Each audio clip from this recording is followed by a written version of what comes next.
प्रिय छात्रों, एक बार आप इस बोर्ड पर जो चीज़ें लिखी हैं उसको जरा जूम करके देखिए और आप दिखाइए भी इनको।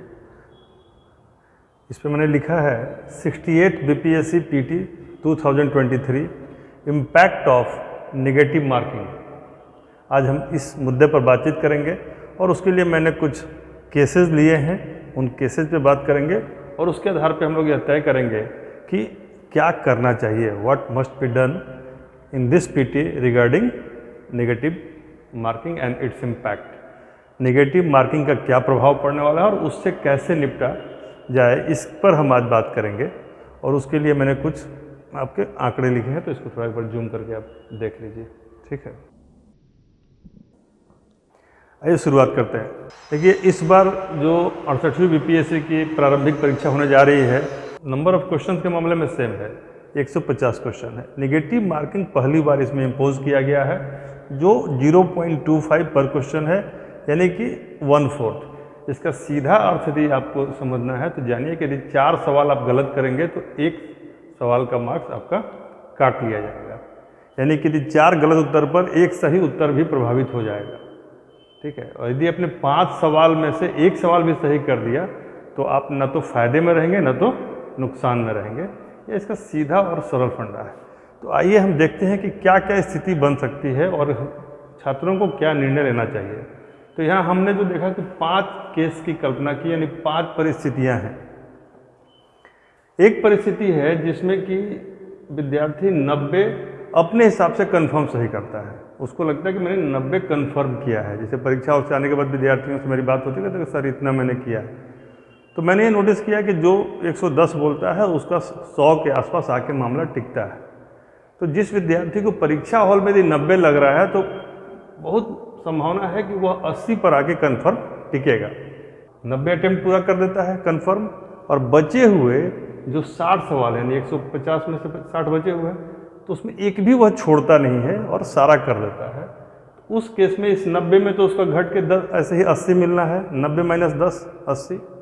और ये जो 60 उसने अटेम्प्ट किया उसमें उसके 15 सही होते हैं और 45 गलत, इसकी संभावना है। यदि आप 60 क्वेश्चन में एक इंटेलिजेंट गेस करते हैं तो इसकी पूरी संभावना है, क्योंकि 90 जो विद्यार्थी करने की क्षमता रखता है उसके पास कुछ इंटेलेक्चुअल कैपेसिटी भी है। उस केस में वो 60 यदि क्वेश्चन गेस करता है तो उसमें 15 सही कर सकता है, ठीक है। प्रोबेबिलिटी के हिसाब से भी यह संभव है। तो 15 सही होगा, इसका मतलब है 45 गलत, यानी 45 गलत होने पर लगभग उसके 11 नंबर कट जाएंगे, 11 नंबर कट जाएंगे। और इधर 90 में से 10 पहले ही घट गया था, चूँकि आप वहाँ भी आपको कन्फर्म लग रहा है, लेकिन फिर भी 10 सवाल आपके गलत हुए। तो उस केस में 80 और 15 जो सही किया उसने, उसके 15 नंबर जुड़ जाएंगे, तो उसका 95 मार्क्स हो रहा है, लेकिन 11 नंबर उसका नेगेटिव के इम्पैक्ट के चलते घट गया, तो उसका फाइनल स्कोर 84 to 85 के बीच चला जाएगा।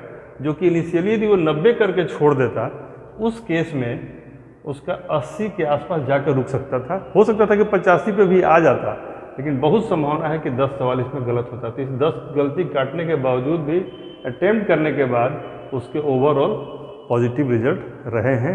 कुछ फ़ायदा ही हुआ है, नुकसान नहीं है, क्योंकि 60 सवाल में यदि 15 सही करते हैं तो 15 नंबर आपका सही हो गया, और यदि 45 गलत करते हैं तो 11 नंबर के आसपास आपका कटता है, यानी 3 से 4 नंबर का ओवरऑल फायदा है। केस 2 देखते हैं। दूसरी स्थिति में क्या होता है, विद्यार्थी 90 कन्फर्म सही कर रहा है, जैसा कि वो आगे कह रहा है कि मेरा 90 में 90 सही होगा, लेकिन कोई गेस नहीं करता है, रेस्ट 60 क्वेश्चन को एज इट इज छोड़ देता है। उस केस में उसके 10 नंबर, तो मान लीजिए जैसे इसके भी 90 में कंफर्म करने के बावजूद भी 10 नंबर घटे थे, तो इसका भी यदि 10 नंबर घट जाएगा तो यह 80 मार्क्स पर आ जाएगा, जो कि पहले केस के मुकाबले कम मार्क्स है, पहले केस के मुकाबले कम मार्क्स है। तो हमारे हिसाब से कोई गेस नहीं करना बहुत बुद्धिमानी वाला मामला नहीं लगता है। आपको कुछ प्रश्न में गेस करना ही चाहिए। हाँ, जिसमें एकदम नहीं आ रहा है वहाँ पर हम लोग विचार कर सकते हैं। केस 3 देखिए, यह भी विद्यार्थी 90 आगे कहता है कि मेरा 90 कन्फर्म सही है। केस 3 जो तीसरी स्थिति है, उसमें भी वह कहता है कि मेरा 90 सही है। तो 90 सही है तो 80 के आसपास उसको कन्फर्म मिलेंगे। 30 का उसको कोई आइडिया नहीं है। जो बचे हुए 60 सवाल है उसमें 30 का उसके पास कोई आइडिया नहीं है, और जो 30 क्वेश्चन है वह गेस करता है।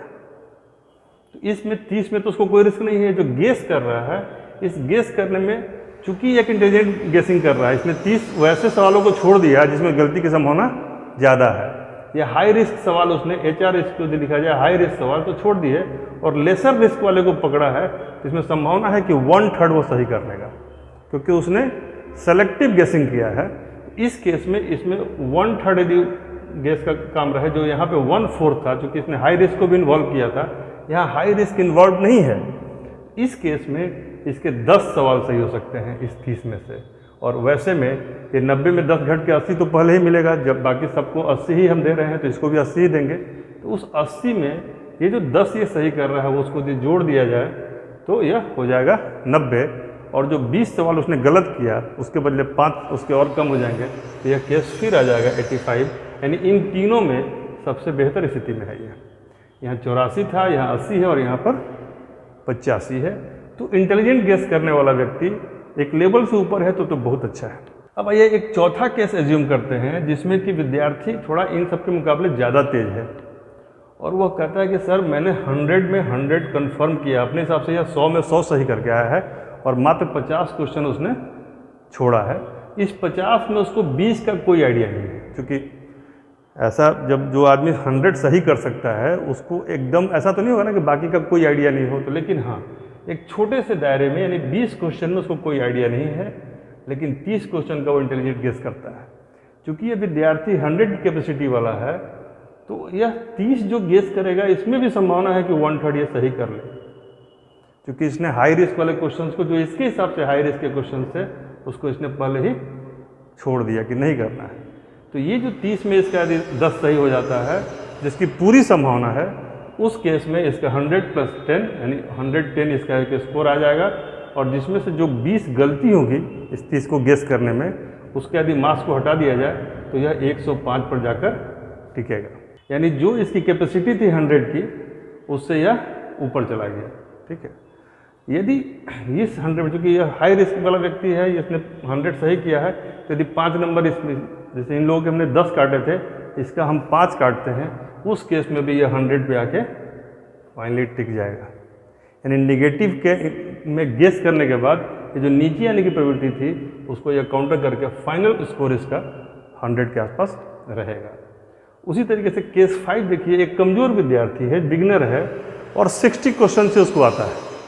कितना क्वेश्चन आता है? 150 में 60 क्वेश्चन का ही बोला सर मैंने कन्फर्म किया। जो 60 कन्फर्म किया है, संभावना है कि उसका 55 सही होगा, क्योंकि कम क्वेश्चन है तो गलती की संभावना कम है, 55 है। अब उसने क्या किया कि 90 क्वेश्चन को गेस कर दिया, क्योंकि अब तो इसके पास पता है कि 60 ही हम सही कर रहे हैं, तो हम ऐसे भी बाहर हो रहे हैं, तो उसने रेस्ट 90 क्वेश्चन को गेस कर लिया। लेकिन चूंकि यह एक कमज़ोर विद्यार्थी है, तो इसकी गेसिंग कैपेसिटी, इंटेलिजेंट गेसिंग कैपेसिटी भी कमज़ोर होगी, और हम मान के चलते हैं कि 20% के आसपास ये सवाल सही कर सकता है, 20% के आसपास। उस केस में इसके 17 के आसपास सवाल सही होने की संभावना है। इस 90 में 17 सवाल इसके सही होंगे, और 17 सही हुआ तो 17 राइट हुआ, तो इसका लगभग 63 क्वेश्चन रॉन्ग हो जाएंगे, और जिसके बदले यह फिर 16 नंबर के आसपास इसका घट जाएगा। यानी इसको ओवरऑल मात्र 1 नंबर का फायदा होगा। जो 55 का मार्क्स था वो +1 करके 56 हो जाएगा। यदि इसका लक फैक्टर अच्छा रहा तो 17 के बदले यदि इसने 20 सही कर दिया तो कुछ नंबर बढ़ जाएंगे। तो ऐसे व्यक्ति को एकदम गेस करना चाहिए, जिसको अब कोई उम्मीद नहीं है, उसको गेस करने में कोई रिस्क नहीं है। और जो हायर लेवल पर हैं उनको क्वेश्चन को छोड़ना चाहिए। हमें कोई आइडिया नहीं है, वहाँ रिस्क की बात नहीं है, क्योंकि ऑलरेडी आप एक सेफ जोन में हैं। आप जिन सवालों को 50-50 समझ रहे हैं कि इसमें 50 हम 4 में 2 में हम पहुँच गए हैं, 2 में दिक्कत हो रही है, तो वहाँ आप गेस कीजिए, और फाइनली यह जो है आपको 105 के आसपास पहुँचा देगा। बेटर परिस्थिति में 110 भी जा सकते हैं। तो यह एक अच्छी स्थिति है। यह उनके लिए जिनकी तैयारी बेहतर है। यह भी एक अच्छी स्थिति है जिनकी तैयारी थोड़ी कमज़ोर है, फिर भी वो फाइनली कंपटीशन में क्वालिफाई करने के दायरे में रहेंगे। तो केस 3 और केस 4 रिकमेंडेड है। केस 5 आप कमज़ोर हैं तो भी मतलब ये है, और ये दोनों केवल कैलकुलेशन करने के लिए। ठीक है, यानी हमारा कहना है कि यदि आप 90+ कन्फर्म हैं तो उसमें 50-50 गेस कीजिए, 50 छोड़ दीजिए। यदि 110 प्लस कन्फर्म है तो गेस ज़्यादा कीजिए और छोड़िए कम। और यदि आपका केस 60 नंबर से नीचे वाला है तो आप पूरा गेस कीजिए। हम भोजपुरी में एक कहावत कहते हैं, आई आम चाहे जाई झटहा। तो इस केस में आप फायदे में रहिएगा, नुकसान तो आपका पहले ही हो चुका है। इसलिए इन चीज़ों को एनालाइज करते हुए और परिस्थितिवश परीक्षा हॉल में कुछ यदि आपके दिमाग में आता है तो उन चीज़ों को भी आकलन में लेते हुए आप इसकी तैयारी कीजिए। लेकिन अभी समय बचा है, अभी हम आपसे लगभग रोज़ एक बार मिलेंगे अलग अलग विषयों पर और रणनीतिक मुद्दे पर ही हम बात करेंगे। जुड़े रहिए हमारे साथ फ्यूचर 100 चैनल के साथ। Thank you.